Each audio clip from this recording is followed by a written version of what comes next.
अस्सलाम वालेकुम, welcome to our channel E for education. तो आज हम 9th क्लास के मैथ के ऊपर स्टडी करेंगे। मैथ का पहला चैप्टर आज डिस्कस करेंगे। तमाम आने वाले नए स्टूडेंट्स को हम अपने चैनल पर वेलकम करते हैं। So let's start. तो आज हम 9th क्लास के चैप्टर नंबर 1 के पे डिस्कशन करेंगे, जो कि है matrices and determiners. First of all हम मैट्रिसेस के बारे में पढ़ेंगे, उसके इंट्रोडक्शन के बारे में पढ़ेंगे। So let's start with this introduction.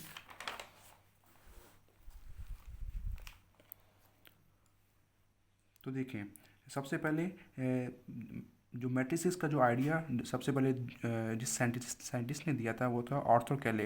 ये एक इंग्लिश मैथमेटिशियन था कि जिसने 19th सेंचुरी मतलब 1858 में जो है थ्योरी ऑफ मैट्रिसेस को जो है इंट्रोड्यूस करवाया और मैट्रिसेस का कॉन्सेप्ट दिया। इसके मुताबिक मैट्रिक्स की डेफिनेशन क्या है वो हम आज रीड आउट करेंगे। What is matrix? इसके मुताबिक कहते हैं अ रेक्टेंगुलर अरे और a formation of a collection of real numbers. मतलब जब हम रियल नंबर्स को कलेक्ट करते हैं और उनको एक रेक्टेंगुलर अरेंजमेंट की फॉर्म में लिखते हैं। जैसे कि उसने एग्जांपल दी हुई है, कहता है कुछ नंबर ले लें, से 0 1 2 3 4 एंड 7। उसने कुछ नंबर्स ले लिए और उसको एक रेक्टेंगल की फॉर्म में लिख लिया and then enclose by a bracket. और देन उन नंबर्स को हम स्क्वायर ब्रैकेट की फॉर्म में जब क्लोज कर देंगे तो हमारे पास एक मैट्रिक्स जो है वो बन जाती है। जैसे कि यहाँ पे देखें, हमने कुछ रियल नंबर्स लिए, उनको रेक्टेंगल की फॉर्म में अरेंज किया, उनको इस स्क्वायर ब्रैकेट में बंद कर दिया, तो फिर हम उस स्क्वायर ब्रैकेट को जो है मैट्रिक्स बोल सकते हैं। एक हमारे पास एक मैट्रिक्स बन जाएगी। इसी तरह की उसने एक एग्जांपल आपके सामने लिखी हुई है। उसने कुछ रियल नंबर्स लिए, उनको स्क्वायर ब्रैकेट में बंद कर दिया, तो आपके पास एक मैट्रिक्स बन जाएगी। फर्दर देखें, कहता है we term the real numbers use in the formation of matrix. First of all पहले आपको मैं एक बात बता दूं कि रियल नंबर्स कौन से होते हैं। रियल नंबर्स कोई से भी नंबर्स हो सकते हैं, मतलब कि 0 1 2 3 4 ये पॉजिटिव भी हो सकते हैं, ये नेगेटिव भी हो सकते हैं। इनके अलावा कोई नंबर्स नहीं लेने आपने, जस्ट यही वाले नंबर्स लेने हैं। बेशक वो पॉजिटिव नंबर्स हो जाएं, बेशक वो नेगेटिव नंबर्स हो जाएं, वो तमाम रियल नंबर्स में आएंगे। तो यहाँ पे उसने एक बात कही है, कहता है we term the real numbers use in the formation of matrix. कि मैट्रिक्स के अंदर ये जो रियल नंबर्स हम यूज़ करते हैं, इनको बाद में हम एंट्रीज़ के नाम से पुकारा करेंगे। मतलब इनका नाम फिर एंट्रीज़ हो जाएगा, या फिर हम इनको एंट्रीज़ के नाम से बुलाएंगे, या फिर और एलिमेंट्स ऑफ मैट्रिक्स, या फिर एलिमेंट्स ऑफ मैट्रिक्स के नाम से इनको बुलाया करेंगे। आगे उसने एक बात कही है, कहता है plural of matrix is matrices. मतलब अगर आपके पास एक मैट्रिक्स होगी तो हम उसको मैट्रिक्स बोलेंगे, और अगर एक से ज़्यादा मैट्रिक्स होंगे आपके पास तो हम उसको मैट्रिसेस कहलाएंगी। मतलब एक अगर मैट्रिक्स आपके पास गिवन है तो हम उसको मैट्रिक्स बोलेंगे, एक से ज़्यादा है तो वो मैट्रिसेस कहलाएंगी। क्लियर होगा स्टूडेंट्स? आगे उसकी जो लाइन है ये भी ज़रा पढ़ लेते हैं। कहता है दी मैट्रिसेस आर डिनोटेड।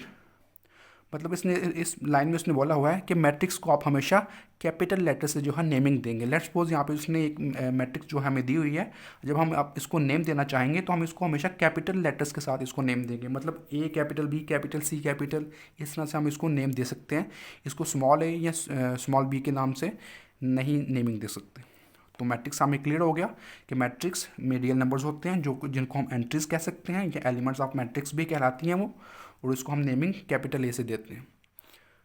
ऑलराइट, आगे अच्छा जी आगे चलते हैं। अगला हमारे पास जो सेकंड हेडिंग है वो है rows and columns of matrix. Rows and columns, ये जैसे कि आपको नाम से ही जाहिर है कि एक मैट्रिक्स के अंदर जो रोज़ की फॉर्म में नंबर्स होंगे वो हमारे पास रोज़ होंगी। जैसे कि यहाँ पे देखिए एक मैट्रिक्स उसने दी हुई है, इसकी जो फर्स्ट वाली रो है ये R1 कहलाएगी, मतलब रो 1। सेकंड R2 मतलब रो 2, और थर्ड R3 मतलब रो 3। इनको हम R1 R2 और R3 से शो करेंगे, मतलब रो 1 रो 2 और रो 3। सेम इसी तरह से यहाँ पे देखें, अगर ये जो कॉलम्स हैं इसको हम C1 बोलेंगे। C1 मतलब पहला कॉलम, C2 मतलब दूसरा कॉलम, C3 मतलब तीसरा कॉलम।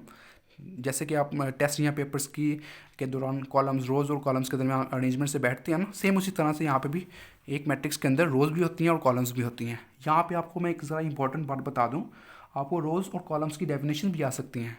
तो आप डेफिनेशन में क्या लिखेंगे? रोज़ की the horizontal numbers in a matrix are called row and the vertical numbers in a matrix are called columns. बहुत सिंपल सी इसकी डेफिनेशन बन जाती है। आगे जो सबसे इम्पॉर्टेंट पार्ट जो मैट्रिक्स का आने वाला है वो है ऑर्डर ऑफ अ मैट्रिक्स, कि किसी भी मैट्रिक्स का ऑर्डर क्या होता है। एक बात जो है वो आपने याद रखनी है कि ऑर्डर किसी भी मैट्रिक्स का बहुत इंपॉर्टेंट है, क्योंकि और उसी ऑर्डर के नाम से वो मैट्रिक्स जो है वो जानी जाती है। जैसे कि हर मैट्रिक्स अपने नाम से भी जानी जाती है, लेकिन उसके बाद जो सबसे इंपॉर्टेंट चीज़ है इसमें, वो ऑर्डर कहलाती है। ये ऑर्डर क्या होता है, कहते हैं the number of rose and columns in a matrix specify इस ऑर्डर। मतलब किसी भी मैट्रिक्स के अंदर उसकी जो नंबर ऑफ रोज और कॉलम्स होती हैं वही उसके ऑर्डर को स्पेसिफाई करते हैं। कैसे, कहते हैं फॉर एग्जांपल आप एक मैट्रिक्स ले लें एम, उसकी एम रोज हैं, एन कॉलम्स हैं, फिर देन हम उस मैट्रिक्स एम को क्या बोलेंगे कि उसका ऑर्डर क्या होगा, एम बाय एन, मतलब रोज बाय कॉलम। इसको एक एग्जांपल से समझते हैं।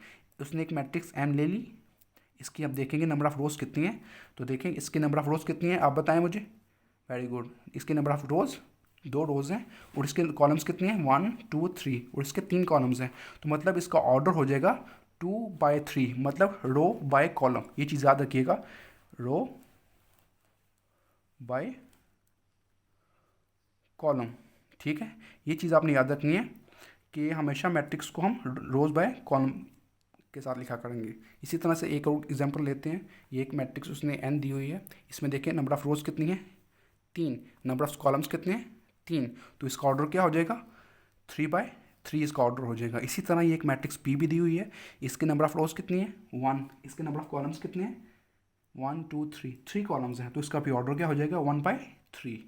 उम्मीद है आप सबको ऑर्डर जो है ऑर्डर की समझ आ गई होगी। नेक्स्ट हम किसी भी मैट्रिक्स की पे जब बात करेंगे तो उसका ऑर्डर के साथ बात करेंगे, इसकी नंबर ऑफ रोज कितनी है और इसके नंबर ऑफ कॉलम्स कितने हैं, और उसको लिखने का मेथड बिल्कुल सिंपल आपके सामने लिखा हुआ है। जैसे कि ये देखें, ऑर्डर को हम इस तरह लिख सकते हैं। आगे हमारा जो टॉपिक है कि इक्वल मैट्रिसेस। नाम से जाहिर है कि कोई भी दो मैट्रिसेस आपस में इक्वल कब होंगी। कहते हैं let A and B be two matrices, कोई सी भी दो मैट्रिसेस हैं, then A is set to be equal to B, तो हम ए को बी के इक्वल कब कहेंगे, and denoted by A equals to B, और हम ए को बी के इक्वल कब लिख सकेंगे, इफ़ एंड ओनली इफ़, कब लिख सकेंगे, जब तक कि ये दो कंडीशन सेटिस्फाइड ना हो। मतलब इन दोनों, मतलब ऑर्डर ऑफ ए का जो ऑर्डर है वो ऑर्डर ऑफ बी के इक्वल होना चाहिए। जो भी मैट्रिक्स ए है उसके नंबर ऑफ रोज और कॉलम्स की तादाद इक्वल होनी चाहिए बी वाले मैट्रिक्स के ऑर्डर के, मतलब बी वाले मैट्रिक्स की नंबर ऑफ रोज और नंबर ऑफ कॉलम्स के इक्वल होना चाहिए। और दूसरी चीज़ क्या है, their corresponding entries are equal. तो बच्चों आपसे मैंने क्वेश्चन है, ये एंट्रीज क्या आती, आपको याद है हमने मैट्रिक्स के स्टार्टिंग में जो डेफिनेशन पढ़ी थी, हमने यहाँ पे पढ़ा था कि मैट्रिक्स के अंदर ये जो रियल नंबर्स हम यूज़ करते हैं उसको हम किस नाम से पुकारा करेंगे, एंट्रीज के नाम से पुकारा करेंगे। तो ऐसी बात है, यहाँ पे भी देखें कहता है एक तो उन दोनों का ऑर्डर सेम होना चाहिए, और एक उनकी कॉरस्पॉन्डिंग एंट्रीज सेम होनी चाहिए। इसका मतलब है, मतलब पहली पोजीशन पे जो भी एंट्री होगी दूसरी में भी पहली पोजीशन पे वही एंट्री होनी चाहिए, वही नंबर होना चाहिए। -4 था, -4 है, 3 है, तो यहाँ पे देखिए 2+1 क्या होगा 3 ही बनेगा, मतलब इसकी ये वाली एंट्री भी सेम है। 2 है, 4 - 2 क्या होगा 2 ही होगा, मतलब इसकी ये वाली एंट्री भी सेम है। तो मतलब ए और बी आपस में क्या है इक्वल हैं, फिर हम ए और बी को आपस में इक्वल भी लिख सकते हैं। तो इक्वल दो भी मैट्रिसेस कब होंगी, उसके लिए ये दो कंडीशंस थी, उस दोनों का ऑर्डर सेम होना चाहिए और उन दोनों की कॉरस्पॉन्डिंग एंट्रीज भी क्या होनी चाहिए, सेम होनी चाहिए। तो ये बहुत ही आसान है, आपको समझ आ गई होगी। Let's start exercise number 1.1। बहुत ही आसान है, आप सबको बहुत इजीली समझ आ जाएगी।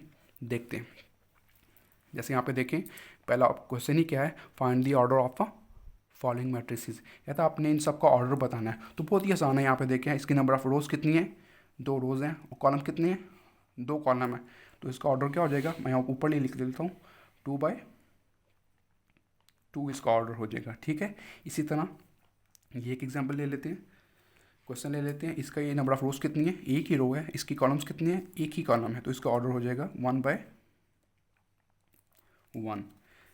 उम्मीद आप सबको समझ आ रही है। ये बाकी भी क्वेश्चन इजी सी हैं, आपने इसको सेल्फ असेसमेंट के तौर पे लेने हैं और खुद ही सॉल्व करके देखने हैं। ठीक है, नेक्स्ट क्वेश्चन नंबर 2 पे आते हैं। कहता है what which of the following matrices are equal. बताएं इनमें से कौन सी मैट्रिसेस आपस में इक्वल हैं। तो इक्वल की 2 कंडीशन हमने पढ़ी थी पीछे। क्या कंडीशन थी, पहली उनका ऑर्डर सेम होना चाहिए और दूसरी उनकी कॉरस्पॉन्डिंग एंट्रीज जो हैं वो सेम होनी चाहिए। तो लेट्स सी, देखते हैं। जैसे यहाँ पे देखें a = 3, इसका ऑर्डर 1/1 है क्योंकि इसमें 1 रो 1 कॉलम है और इसमें एंट्रीज कितनी है, जस्ट 3 है। तो देखते हैं ये किसके इक्वल होगा। यहाँ पे देखें सी वाला, 5 में से 2 निकालेंगे तो क्या बनेगा 3, और उसमें जब 3 बन जाएगा लेफ्ट, जैसे यहाँ पे देखें सी इक्वल्स टू 3 बन गया, तो मतलब ए वाला मैट्रिक्स सी वाली मैट्रिक्स से इक्वल आ जाएगा। तो लास्ट पे हम लिख देंगे ए इक्वल्स टू सी, वो इसका आंसर कहलाएगा। जो भी दो मैट्रिक्स आपस में इक्वल होंगी उनको जस्ट आपस में आपने इक्वल लिख देना है, वही उसका आंसर होगा। उम्मीद है आपको इसकी भी समझ आ गई होगी। लास्ट पे देखिए क्वेश्चन नंबर 3, ये काफ़ी इंपॉर्टेंट क्वेश्चन है और काफ़ी इजी भी है, मैं आपको इसको सॉल्व करना भी सिखाऊंगा। कहते हैं find the values of A B and C and D which satisfied the matrix equation. मतलब ये दो उसने मैट्रिक्स हमें दे दिए हैं, इसमें कुछ अननोन है। अननोन किसको बोलते हैं, जिसकी वैल्यूज हमारे पास नहीं गिवन होती। कहता है आपने इन दोनों मैट्रिक्स को की वैल्यूज जो है वो निकालनी है।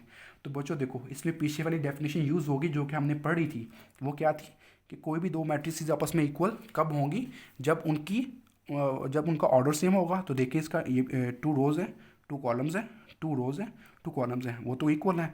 और लास्ट वाली जो चीज़ हमने पढ़ी थी कि उनकी कॉरस्पॉन्डिंग एंट्रीज भी आपस में सेम होनी चाहिए, मतलब पहले वाली वैल्यू के इक्वल होनी चाहिए, दूसरी वाली वैल्यू के इक्वल होनी चाहिए, इसी तरह तीसरी और चौथी वैल्यू भी आपस में इक्वल होनी चाहिए। तो उस कंडीशन को यूज़ करते हुए हम इनकी वैल्यूज़ निकालेंगे। सो लेट्स स्टार्ट कि ये क्वेश्चन किस तरह से सॉल्व होगा। ये मैंने आपके लिए पहले लिख के रख चुका हूँ। लेट्स सी, अब इसको हम स्टार्ट करते हैं। आप सबको देखें सेम वही क्वेश्चन है, हमने यहाँ पे ए बी सी की वैल्यू निकालनी है। इस क्वेश्चन की एक हिंट है इसको सॉल्व करने की, जो कि मैं आपको लास्ट पे दूंगा। सो लेट्स सी, इसको स्टार्ट करते हैं। देखें ये जो C-1, ये जो थर्ड पहली दूसरी और ये 3 वाली जो एंट्री है, ये वाली एंट्री और ये वाली एंट्री आपस में इक्वल होनी चाहिए ना। तो देखो मैं क्या करूँगा, सी को इस तीसरी एंट्री की इक्वल लिखता हूँ, C-1 इक्वल्स टू 3। तो यहाँ से देखिए सी की वैल्यू क्या हो जाएगी 4। सी की वैल्यू आपके पास 4 आ चुकी है, एक अननोन की वैल्यू आपके पास आ चुकी है। जी हाँ, बहुत आसान है। इसी तरह आगे देखेंगे, ये जैसे कि पहली एंट्री जो है ए प्लस सी, ये किसकी इक्वल होगी, जी हाँ 0 के इक्वल होगी। जैसे यहाँ पे देखें ए प्लस सी इक्वल टू 0 होगा, चूँकि पहली वैल्यू की इक्वल होगी, दूसरी वैल्यू के, तीसरी के इक्वल। तो यहाँ पे देखिए सी की वैल्यू हमने ऑलरेडी निकाल चुके हैं, तो सी की वैल्यू उसकी जगह पे पुट करेंगे, ए प्लस सी की जगह उसकी वैल्यू, वो 4 उस तरफ जाके क्या हो जाएगा -4। तो हमने दूसरे अननोन की वैल्यू भी निकाल ली। इसी तरह बहुत आसान है। इसी तरह तीसरी देखते हैं। आप देखें ये जो तीसरे वाली वैल्यू है A plus 2b equals to -7, A plus 2b equals to -7। यहाँ पे देखें ए की वैल्यू आप निकाल चुके हैं ऑलरेडी, वेरी गुड। ए की जगह पे उसकी वैल्यू पुट करते हैं, -4 प्लस 2b इक्वल्स टू -7। 4 -4 है, उस सब जाके क्या हो जाएगा प्लस हो जाएगा। तो 4 में से 7 निकालेंगे -3 और b 2 जाके वो वहाँ पे क्या हो जाएगा डिवाइड हो जाएगा। ये आपके पास तीसरे अननोन की वैल्यू भी आ चुकी है। लास्ट वाली अननोन की वैल्यू निकालेंगे, 4d - 6 इक्वल्स टू 2d। तो यहाँ पे देखें 4d - 6 equals to 2d। 4d 2d इस तरफ आके क्या हो जाएगा माइनस का, और 6 जो है माइनस वाला उस सब जाके क्या हो जाएगा प्लस वाला। 4 में से 2 निकालेंगे, 2d 6 2 जाके डिवाइड हो जाएगा, और आपके पास d की वैल्यू आ गई 3। मतलब आपने तमाम अननोन्स की वैल्यू निकाल ली, और लास्ट पे हम लिख देंगे। सो a की वैल्यू हमारे पास आई -4, b की वैल्यू आपके पास आई -3/2, c की वैल्यू आपके पास आई 4, और लास्ट पे d की वैल्यू आपके पास आई 3। तो आपके पास क्वेश्चन इजीली सॉल्व हो गया। ये बहुत इंपॉर्टेंट क्वेश्चन था, बोर्ड में काफ़ी दफ़ा आ चुका है, तो इसको अपने ज़रा अच्छे से तैयार करना है, ठीक है। उम्मीद है आज का लेक्चर आपको क्लियर हो गया होगा। बच्चों जाते हुए आपके लिए एक स्पेशल कुछ चॉकलेट क्वेश्चन मैंने बनाए थे। चॉकलेट क्वेश्चन क्या होते हैं, जो कि चॉकलेट की तरह मीठे होते हैं। मतलब कि चॉकलेट की तरह मीठे का मतलब क्या है, बहुत ही आसान क्वेश्चन होते हैं। आपने कोशिश करनी है इन क्वेश्चन को सॉल्व करने की। जैसे यहाँ पे देखें, find the order of a matrices. ये मैंने 4 मैट्रिसेस दी हैं आपको, आपने इसका ऑर्डर जो है वो नीचे कमेंट सेक्शन में बताना है। और लास्ट पे देखें क्वेश्चन नंबर 5, सेम इसी क्वेश्चन की तरह है जो मैंने अभी अभी आपको सॉल्व करके दिखाया। ये भी बोर्ड में आता है, काफ़ी दफ़ा आ चुका है, और ये वाला क्वेश्चन भी बोर्ड में आ चुका है और काफ़ी दफ़ा ये भी आता है। तो इसको भी आपने सेम उसी तरह से पहले वाली एंट्री को आपस में इक्वल, भी दूसरे वाली को इक्वल, इजीली आपसे ये सॉल्व हो जाएगा। और आपने ए और बी की यहाँ से वैल्यूज़ निकालनी है। और आपके लिए एक स्पेशल पॉइंट कि जो भी इन चॉकलेट क्वेश्चन का आंसर जो है वो कमेंट सेक्शन में इनकम्प्लीट, दोनों क्वेश्चन का जो है आंसर कमेंट सेक्शन में देगा। और वो आंसर अगर ठीक हुआ तो नेक्स्ट वीडियो में इंशाल्लाह उसका नाम अगली वीडियो में मेंशन किया जाएगा। So good luck, thank you for your watching. अस्सलाम वालेकुम।